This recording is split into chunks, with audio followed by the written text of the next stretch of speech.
2 വയസ്സുകാരി ദേവേന്ദുവിന്റെ കൊലപാതകത്തിൽ മന്ത്രവാദത്തിന്റെ സാധ്യത സംശയിക്കപ്പെട്ടതോടെയാണ് പ്രദീപ് എന്ന ദേവിദാസിലേക്കും അന്വേഷണം എത്തിയത്. 7 വർഷമായി പൂജാകർമ്മങ്ങൾ ചെയ്യുന്ന ദേവിദാസ് നാട്ടുകാരുമായി അടുത്ത സൗഹൃദം സൂക്ഷിക്കുന്ന ആളല്ല. എന്നാൽ പൂജയ്ക്കായി ദൂരസ്ഥലങ്ങളിൽ നിന്നടക്കം ഇവിടെ ആളുകൾ എത്താറുണ്ടെന്നാണ് പ്രദേശവാസികൾ പറയുന്നത്. സുനിഷ അയലൂർ തയ്യാറാക്കിയ റിപ്പോർട്ടിലേക്ക്.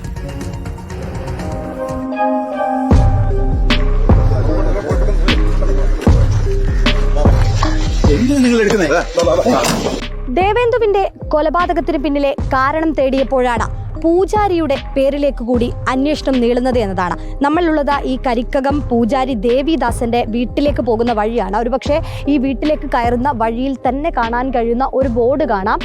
മൂകാംബിക മഠം ശംഖുമുഖം ദേവിദാസൻ ജ്യോതിഷഭൂഷണം ജ്യോതിഷ ശിരോമണി പൂജാരത്നം എന്ന് പറഞ്ഞുകൊണ്ട്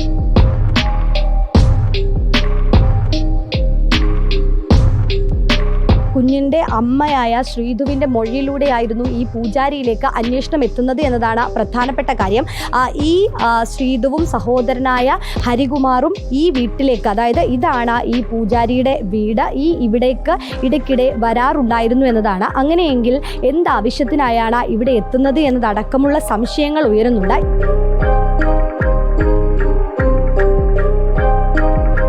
ഇയാളുടെ പേര് പ്രദീപൻ എന്നാണ്.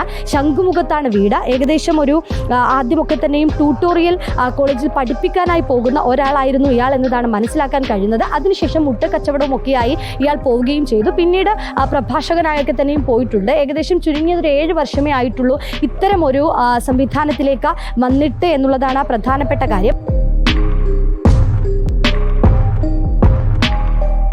പറയുന്ന സംശയം ഉടലെടുക്കുന്നത് ശ്രീധുവിന്റെ സഹോദരനായ ഹരികുമാർ, ഒപ്പം തന്നെ കൊല്ലപ്പെട്ട കുഞ്ഞുമടക്കം തലമുണ്ടനം ചെയ്തിട്ടുണ്ട്. ഈ തലമുണ്ടനം ചെയ്തത് ഈ പൂജാരിയുടെ നിർദ്ദേശപ്രകാരമാണോ എന്നൊരു സംശയം തുടക്കം മുതൽ തന്നെ ഉണ്ടായിരുന്നു എന്നതാണ് പ്രധാനപ്പെട്ട ഒരു കാര്യം. മറ്റൊന്ന്, ഈ ശ്രീധു പലയിടങ്ങളിൽ നിന്നായി പണം വാങ്ങിയിട്ടുണ്ട് എന്ന് പറഞ്ഞിരുന്നു. അങ്ങനെയെങ്കിൽ 30 ലക്ഷത്തോളം രൂപ കൊടുത്തിട്ടുണ്ട് എന്നും പറയുന്നു. അങ്ങനെയെങ്കിൽ ഈ പൂജാരിക്ക് 30 ലക്ഷത്തോളം രൂപ കൊടുക്കേണ്ടതിന്റെ സാഹചര്യം എന്താണ് എന്നത് കൂടി പരിശോധിക്കേണ്ടതുണ്ട് എന്നതാണ്. നിലവിൽ ഏതായാലും കസ്റ്റഡിയിൽ എടുത്തുകൊണ്ടുള്ള ചോദ്യം ചെയ്യൽ പുരോഗമിക്കുകയാണ്. അന്ധവിശ്വാസമോ ആഭിചാരമോ ഏതെങ്കിലും തരത്തിൽ കലർന്നിട്ടുണ്ടോ, അങ്ങനെയെങ്കിൽ ഈ പൂജാരിക്ക് ഇതിൽ എന്താണ് പങ്ക് എന്നത് കണ്ടെത്തേണ്ടതുണ്ട് എന്നത് തന്നെയാണ് പ്രധാനപ്പെട്ട കാര്യം. അത് തന്നെയാണ് പോലീസ് നിലവിൽ അന്വേഷിച്ചുകൊണ്ടിരിക്കുകയും ചെയ്യുന്നത്. വീഡിയോ ജേർണലിസ്റ്റ് മനുവിനൊപ്പം reporter Sunisha Ayyallur, in reporter, Thiruvananthapuram.